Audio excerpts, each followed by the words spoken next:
So hello, I'm Berg Dushek. I'm with the World Economic Forum.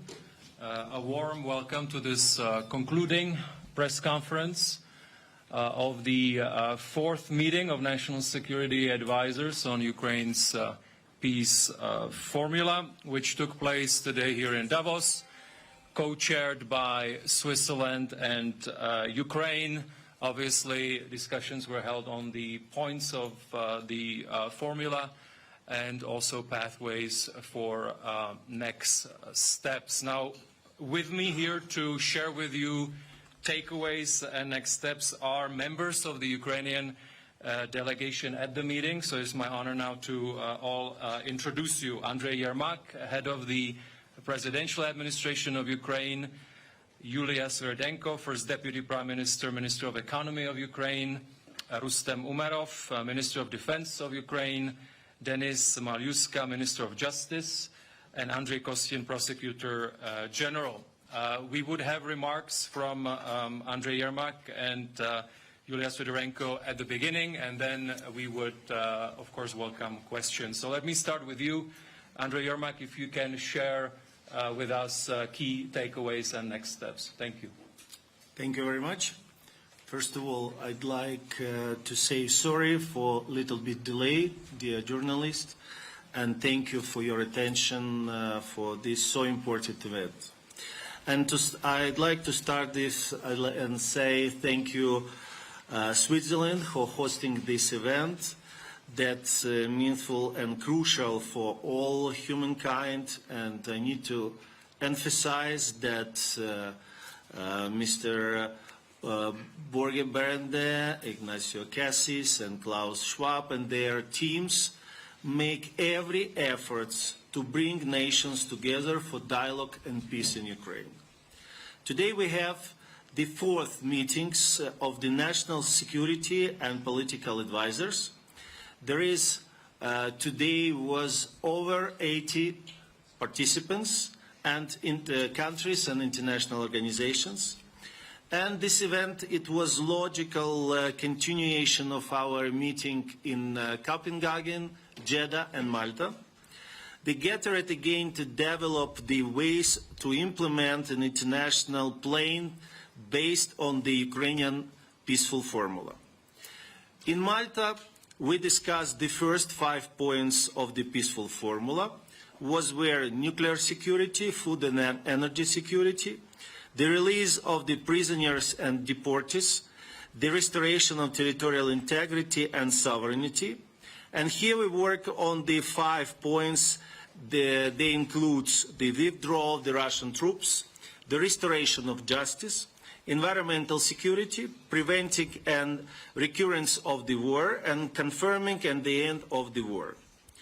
Besides, we have 2 very important specific panels of our agenda. They focused on the food security and humanitarian issues. We have open and very constructive talks. We discussed in detail the key principle in reaching a comprehensive, just and lasting peace for Ukraine and the world. I honestly can say, yes, we are very joined in the main principles of independence, territorial integrity, sovereignty, and norm of international law and status of United Nations. Of course, it's very important, and we are very respect that all participants very involved in this procedure. It will be not true if I said that everybody absolutely in the same positions, and this is good because you know the unique formula, unique plan, it's the combination of the different positions, different thought. But once again, very principle that we are very united in the main principles in which based the international law and statute of United Nations.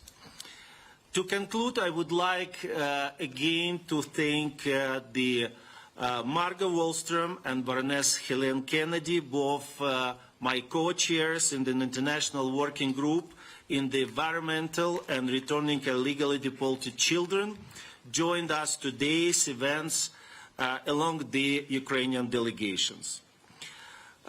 We still have much work ahead, but we all of us in the same page and in really encouraging. And in the end, I'd like to say that these 2 years, practically we are very close for the 2 years of this terrible war. And I'd like to say that Ukraine living, Ukraine fighting, and Ukraine obviously win this war. Thank you. Thank you so much. Over to you, First Deputy Prime Minister. Thank you. Dear colleagues, so I would like to emphasize on one of the steps that we discussed during the peaceful formal meeting. It's food security. I think one step that unite over itself at least 40 different countries. So because, you know, Russia targeted not only Ukrainian, but people globally, and it's targeting not only people that live in Ukraine, but live 1,000 kilometers away from Ukraine. So the mine lands, the destroyed storage, and the blockage navigation, all this results in deficit for agri-good and in increasing the prices of worldwide. And we discussed it during the meeting of Peaceful Formula, and I've provided the statistic that after the invasion, the price jumped to record level. For example, the price for wheat jumped over $400 per ton. And the most strategic consequences, of course, it's for a number of people that suffering from uncertainty because of insecurity. And this number of people increased from 2021 million to 324 million people. So we discuss it, and we discuss our common efforts that can help us to implement the food security issue. And we discuss very concrete things, and I think it's very important that all our meetings of national security, so we have worked out very concrete plan. First of all, we need to demine Black Sea. We need to provide insurance for the vessels. We need to provide a more anti-missiles, anti-drone system for the port infrastructure. And of course, we need to increase capacity of food aid to the most vulnerable consumers. And it's something that we discuss and something that we unite countries over this step. And I would like also to add and to finish with the fact that, like Andriy Yermak said, that Ukraine keep fighting, keep working, and during the first year of invasion, the Ukrainian economy has fallen up to 28%. Last year has shown that Ukrainian economy has grown up to 5%, and we keep fighting. For us, it's existential war, because Russia has choice to fight or not to fight. We don't have this choice, and that's why it's extremely important to involve as much country as it's possible. And we're pleased to admit that each time we meet, discuss this peaceful formula, the quantity of countries increasing. So that's why it's extremely important to have the next meeting and to have very concrete, practical outputs from these meetings. Thank you. Thanks so much for these opening remarks. Now I'm opening the floor. The meeting is in English, and you can, of course, address questions to all the panelists here. If you can always say your name and your organization. So the gentleman here and then the gentleman there. Thank you very much indeed. My name is Steve Sedgwick from CNBC.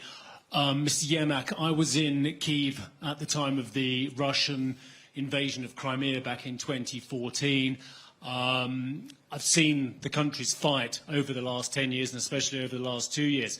But to me, I'm afraid it is not obvious what you say that Ukraine will necessarily win. Do you have grave concerns that actually the Western support, both in Europe with delayed financing on the back of what Mr. Orban is doing at the moment, but also in the United States, where there are grave concerns about what could happen after the next presidential election in terms of support, and there are concerns obviously under the current Congress about the level of support as well. Do you need to actually now start expanding the peace talks and actually getting to the table with the Russians? Because otherwise this could be a frozen conflict that could last another 10 years potentially. Thank you very much for your questions.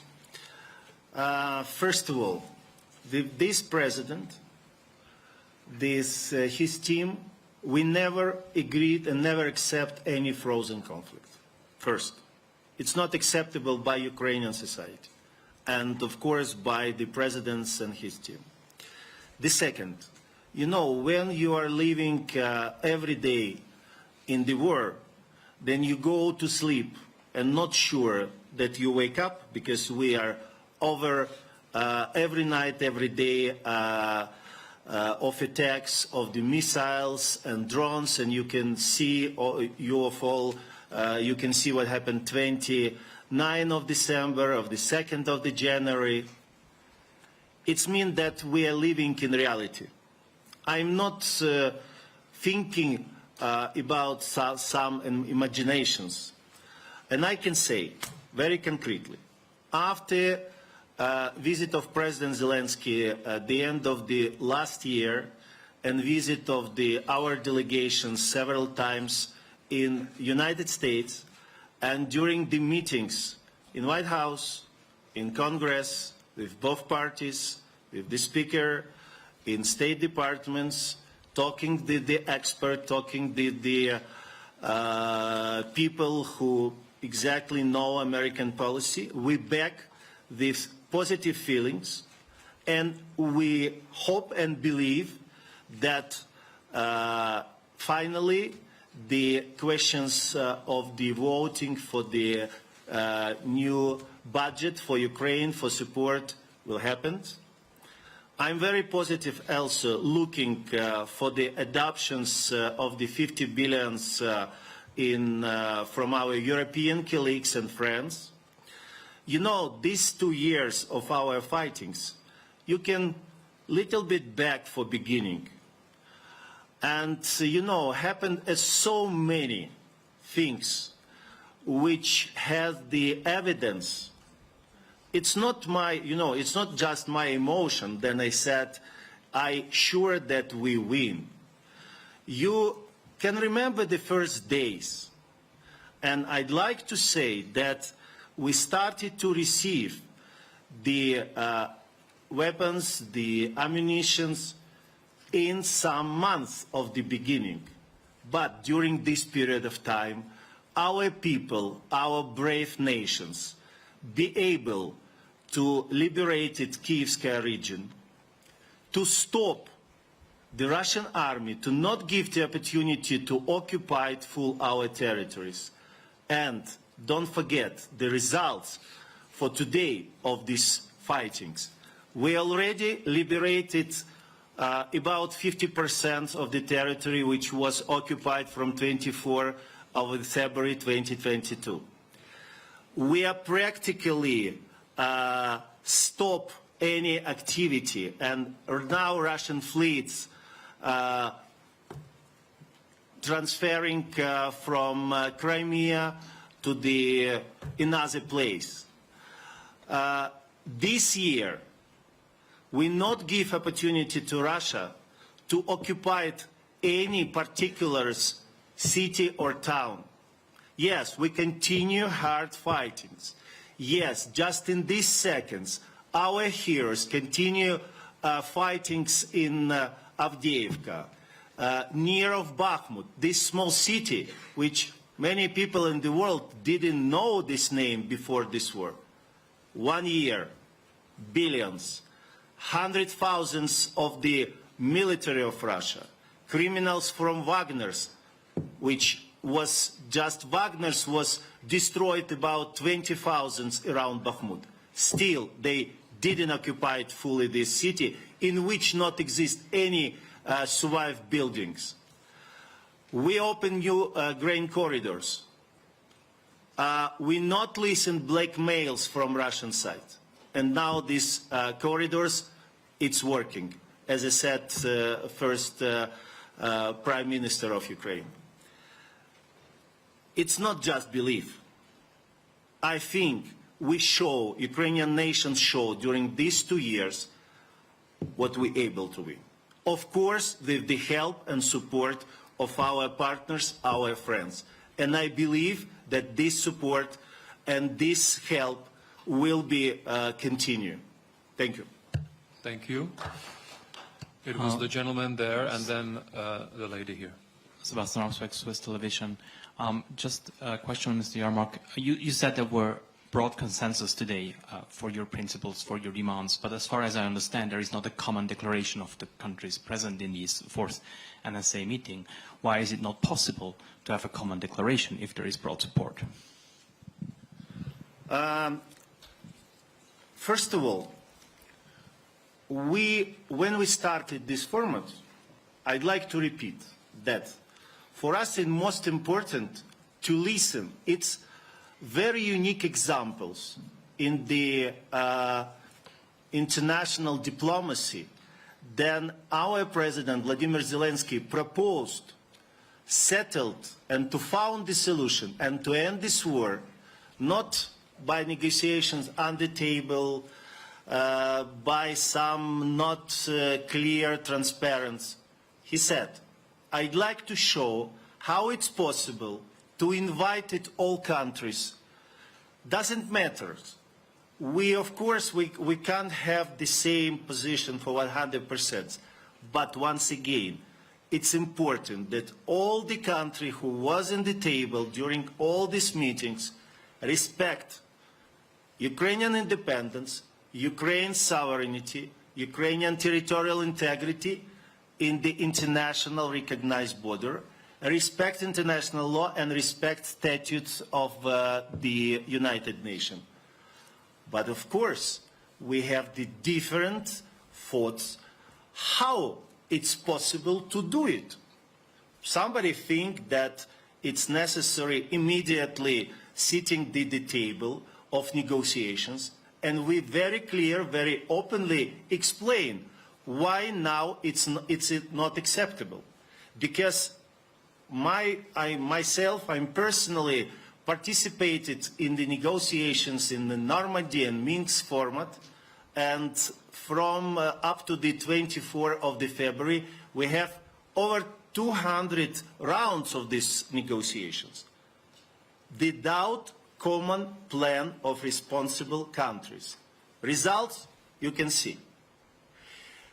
As why it's very important to listen everybody, because, you know, Ukraine needs not frozen conflicts. Ukraine needs just peace. And Ukraine wants to prevent any potential aggressions in the future. And use this opportunity, I want to share with you our great news which happened 2 days ago. Then President Zelensky and Prime Minister Rishi Sunak signed the first agreements of the security cooperations, which based on the Vilnius declarations, which already we have on the board more than 30 countries who is joined. And this work is continuing. It's dialogue, and I'm sure the numbers of the country, we started from about 20 countries. Today we practically have the numbers of the countries of the General Assembly. And it's very good that we sitting in one table, we talk openly, concretely, and Ukraine have the very open, very honest positions. We're ready to answer to any questions. Thank you. Thank you. It was this lady there, then you there. Manuela Kaspar-Claridge, Deutsche Welle. I have a question to Mr. Umerov. Do you have sufficient personnel and weapons to win this war, as Mr. Yarmak was saying? I would just clarify then. Strategic goal of Ukraine is to get to 1991 border. Military goal could be different. And sufficiency always requires what your enemy will do. If Russians will continue pressurize, if they will be continued not being touched by sanctions, they will be, the oil and gas will be bought, and steel and metals will be bought, chemicals and minerals will be bought, and all the materials from them will be bought, of course it will require more resources from us.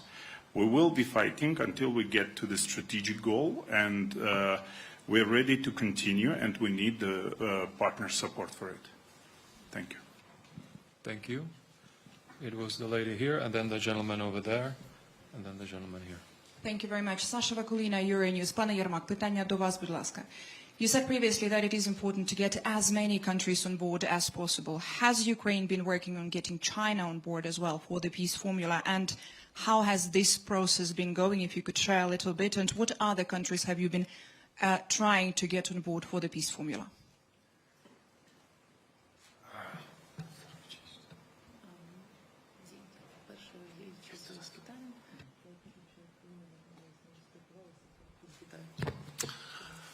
Thank you. Of course, again, for us, important that all the countries who in the same principle with us will be on the board and on the table.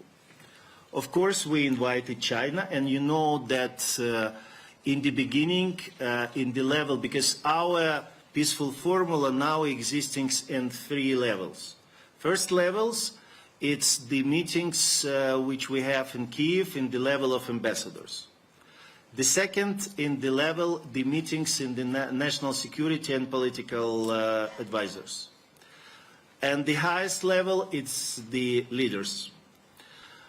China sometimes participated in the level of ambassadors and was in Jeddah. Unfortunately, in Malta and today here, there is no the representative of China. We invited. We will continue to invite.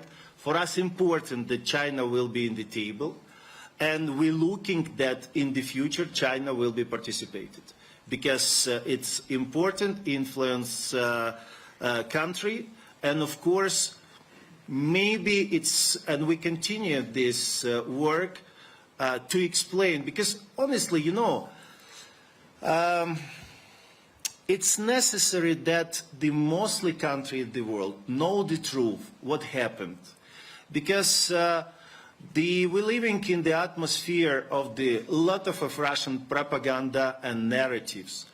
And sometimes the country not get the absolutely clear and real information. What happened, how started this invasion, for what Ukrainian fightings, and what are our goals, why we not accept today any negotiations. It's necessary to explain, and we are not tired to continue this work. And of course we will be happy.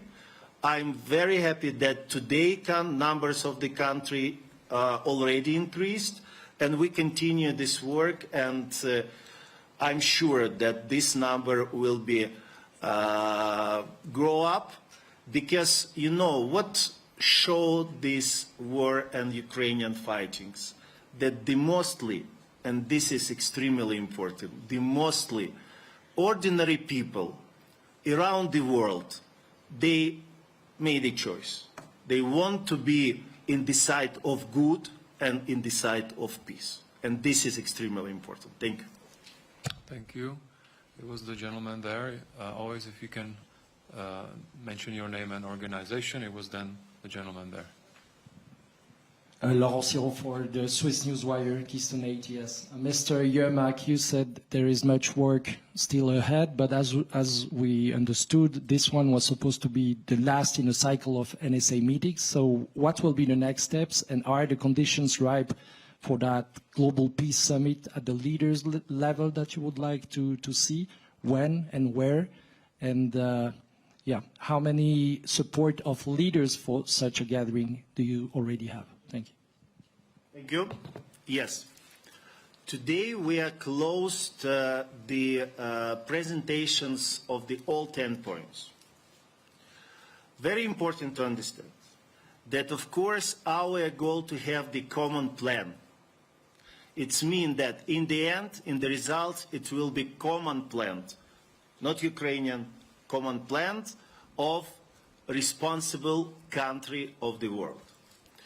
And next steps, we are looking to organize the first inaugurated summit in the level of the leaders, because our philosophy to have two summits. In the first, we started procedure and opened the next 9 separate international conference summit in the different levels. Advisors, Minister of Foreign Affairs, speakers, parliamentarians, experts, which will be concentrated by each 9 points of the peaceful formula.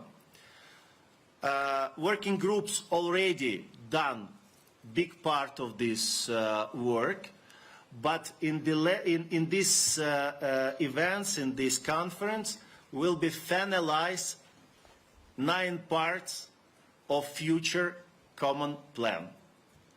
And in the second summit in the level of the leaders, we have in the table the plan, which we can finalize, fixed, and if country, for today I can't say only terrorist country, aggressor country, but if in that moment this country will be really not talking about peace and not talking about some negotiations, but really demonstrated will to end this war, to back to the respect of international law and the statutes of United Nations, we will have to that moment the plan.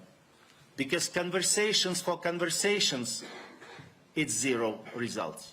We have in our history. And colleagues, reminder that full-scale invasion, 2 years, but the war, it's 10 years. And I'm sorry, but we have this dramatic, catastrophic experience which we wanted to repeat. Thank you. There was the gentleman here. Hello, yes, thank you. I'm Jamie Heaton from Associated Press. For Mr. Yermak, over here. Over here. Thank you. Hi, Howard. Nice to see you again. I wanted to ask you, you mentioned in your tweet on, or your telegram this morning about how it was a good sign that there are new countries, more countries here. Could you be specific as to which countries those are? There was, and what does it mean that there are more countries here? Does it mean that there are more countries that support President Zelensky's plan, or does it mean that there are more countries that want to get involved in bringing Russia to the table? And just as a final question, picking up on my Ukrainian colleague, President Zelensky is, of course, expected here, as is the Chinese Prime Minister. What's the possibility that there might be a meeting between them here in Switzerland? Thank you. Started from the end of your questions. Yes, you know officially that President Zelensky will be here. Honestly, I come yesterday here, and I didn't see the final schedule of the meetings of the presidents. We know that the Prime Minister of China will be as well here. Let's see. About new countries. You know, we have the task of our president to make a job which sometimes country making during the, I don't say 100 years, but many years. To make that maximum countries in the world know what is a Ukraine and started to develop our relationship with maximum countries which is respect our independence, territorial integrity, and sovereignty. It means that this procedure very quick, and I'm very happy that practically every week we created, we opened, we developed, we fixed, started new relations or reconstruct the relations with new countries, with all continents. The last examples, the visit of the President Zelensky in inauguration of the new president of Argentina, and I'm very happy that today the representative of Argentina was on the table. By the way, today we have a lot of countries from African continents, and we have concrete tasks, and we're working now for the summit Ukraine-Africa. We're working on the summit Ukraine-Latin America. And you know, it's not just about, of course, for us, for all Ukrainians, most important to win this war. But we're looking to the future. And I'm absolutely sure that independent, peaceful Ukraine in the internationally recognized borders, it's not just about principle and rules. It's about the direct national interest of the mostly country in the world. Because it's about our fruitful cooperation in the future. We have great country. We have great history. And, you know, we just today, why we're talking about reconstructions? We're talking about the future cooperations. And this is, you know, this is Ukrainian dream, which, of course, need to start from our victory. Thank you. Thank you. Was the gentleman there? And then I think you have been also asking for the floor. Alessandro Speciale from Bloomberg News. Mr. Yermak, you were mentioning some disagreements before that have emerged. Could you tell us a bit more about that and what are still the sticking points for the peace formula? What do you mean disagreement? You said that there was broad agreement, but there were also some disagreements. So if you could tell us. Okay, thank you. I'd like to clarify. You have the same, we not have any discussion about the goal. We not any discussion that it's an aggression and Ukraine, the fightings, and everybody understand for what we are fighting.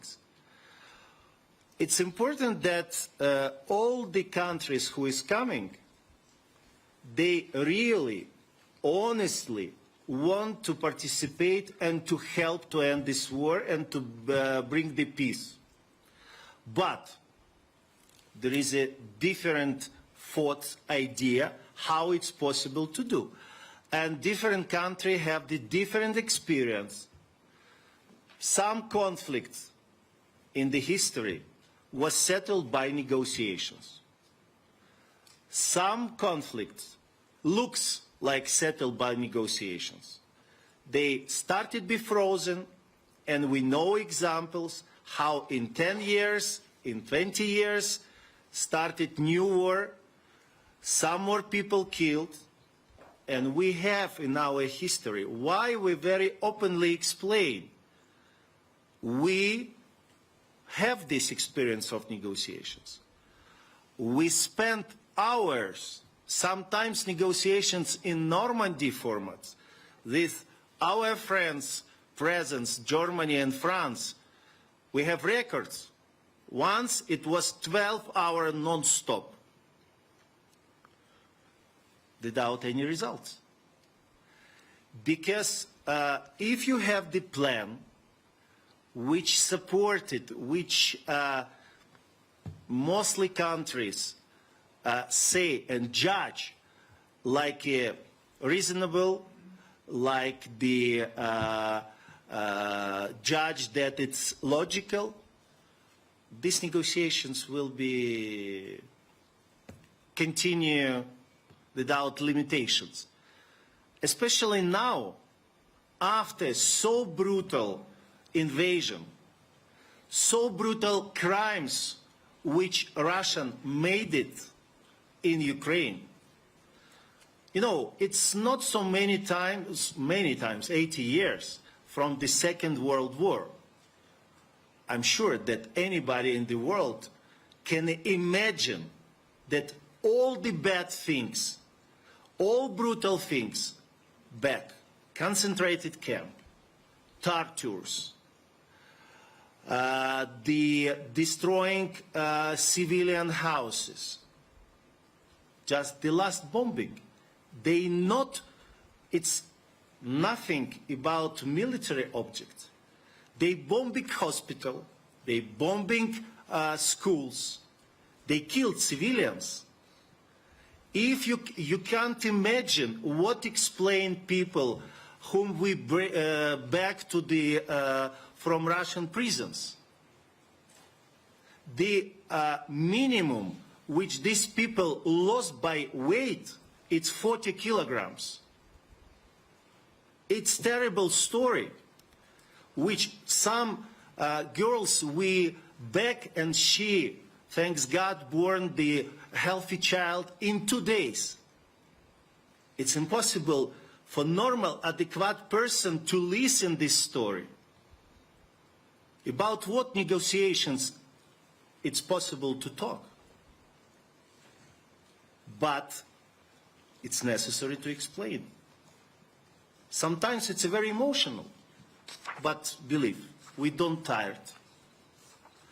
And never be tired to protect interest of our country, to protect interest of our people, and to found, if just today, it's small percentage that somebody ready to listen, to hear you.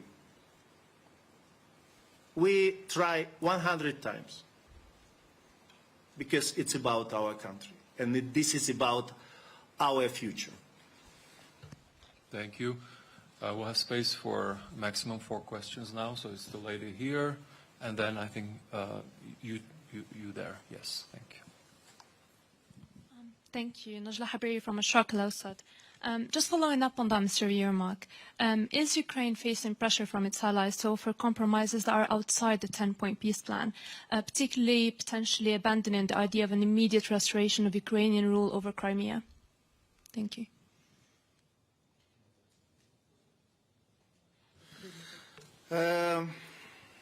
You know, the partners already know us.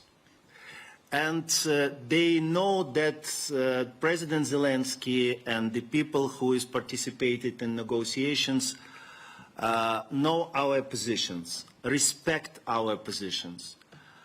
And believe me, I never listen. I participated practically in all meetings in the high level, including leaders.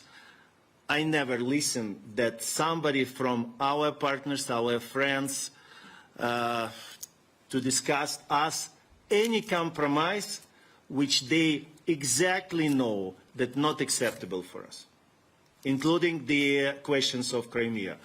Here, my friends and our Minister of the Defense, the person who is Crimean Tatar and who he is from Crimea, ask him if he is ready to talk and to forget about his homeland. Maybe you can say one word. Where are you from? UK.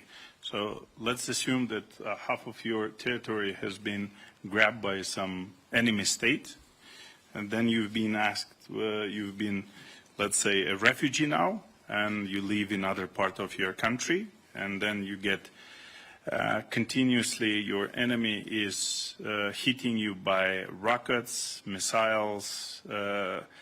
Half of your population is actually from your occupied territory passed to another part where you live in shelters, and then they continue and they say, we don't want you to live in here, and we will continue killing you. What would be your question? Would you surrender to them? Yeah.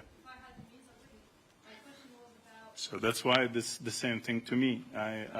We will never surrender. This is first. Secondly, if 10 years ago, you ask now how many countries do support us, 83 I think at the moment, like who visited this conference. If 10 years ago they have not closed their eyes to the what happened in Crimea, we wouldn't have Donbass, we wouldn't have a full-scale invasion. So that question should be, we should get rid of these questions. Why? If we will tolerate somebody's dignity today, territorial integrity, the occupants will continue such a hostility. So that's why it is important for us that rule of law should remain. Thank you. Thank you. Two ladies there, and then will be one more question, so I'll go to this gentleman, and then we'll conclude. So we have two ladies there. Okay, I'm Malin from Swedish newspaper Dagens Industri. A question for Mr. Umerov. I wonder, so there's been reports that the United States is frustrated with the lack of progress for Ukraine's strategy, military strategy for 2024. What can you say about the strategy for next year, and will you have any conversations with your U.S. counterparts during your time in Davos? As head of delegation already mentioned, whenever we visit U.S. and other partners, all the parties, especially U.S., is supporting us. So I think you have to segregate two issues. That our strategic objective, as I said, is to get to 1991 borders. Our military objectives are always within the plan that has been agreed with partners. So we regained 50% of our territory. We are freed from northwestern Black Sea. The Russian fleet is moving from the temporary occupied Crimea, and we regained the territory for the 2024 plan. What is the plan for 2024? It's only Ukraine and its partners know. Thank you. Thank you. I think you also had a question. Yes, please. Yes. Victoria Wildesy from Reuters. I am right next to Mr. Yermak, just a direct question. Is anybody pushing you to concede territory? And second question, is it fair to say that you don't believe that negotiation will end this war? And if that's true, then what will end it? If you ask me personally, nobody pressed to me about any compromise of the territories, and I didn't know any facts than somebody in the level of the leaders or some politics from our partners and friends just not press, just not started discussed, because they clearly understand it's not acceptable for us. About negotiations, of course, we understand and always in the history the war ended by some kind of negotiations. Negotiations can be very different. Sometimes it's capitulations, sometimes it's the party reach some agreements. It depends on the political will. Political will and the goal of Ukraine. We not pretended for any territories in Russia. We not started these aggressions. With democracy, freedom and dependent country. We are victim of these aggressions. And I'm explaining, for any conversation, it's necessary not just to talk.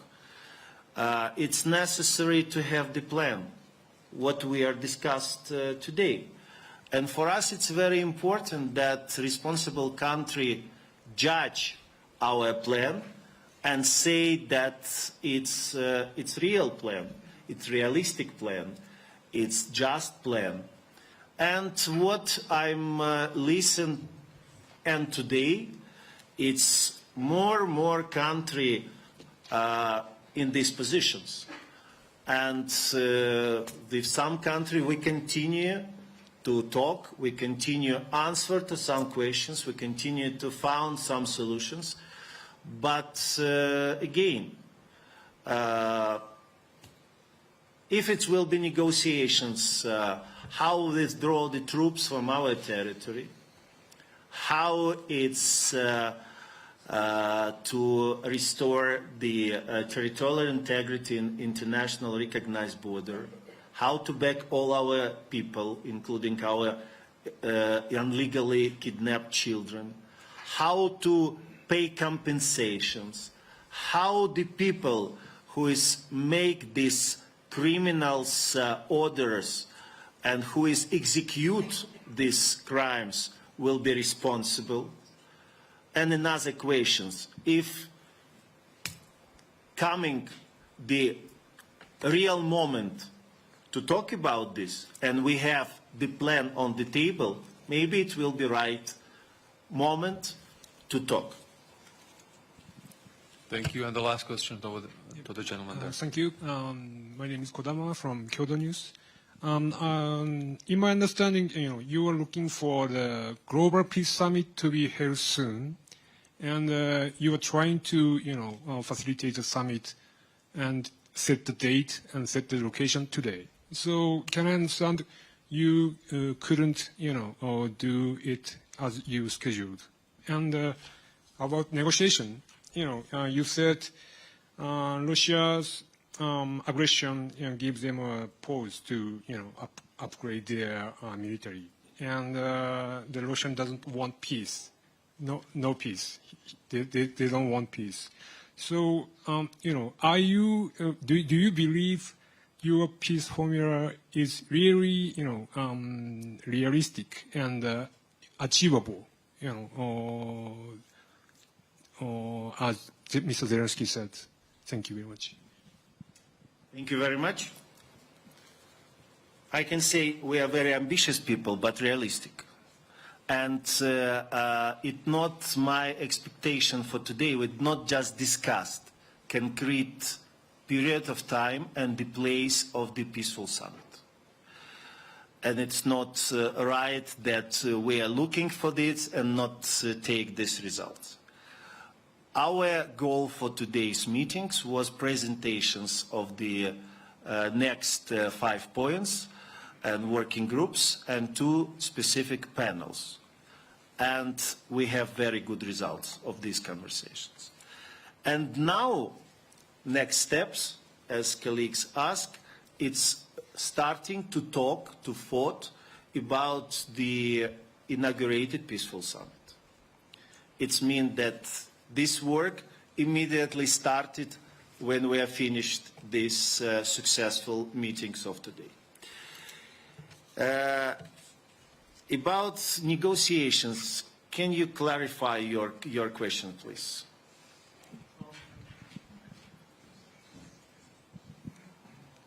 According to the governmental, a website, you said in the meeting, Russia doesn't want peace, and they want domination. And so the choice is simple. Either we lose or vanish or win and live on. You said so in the meeting.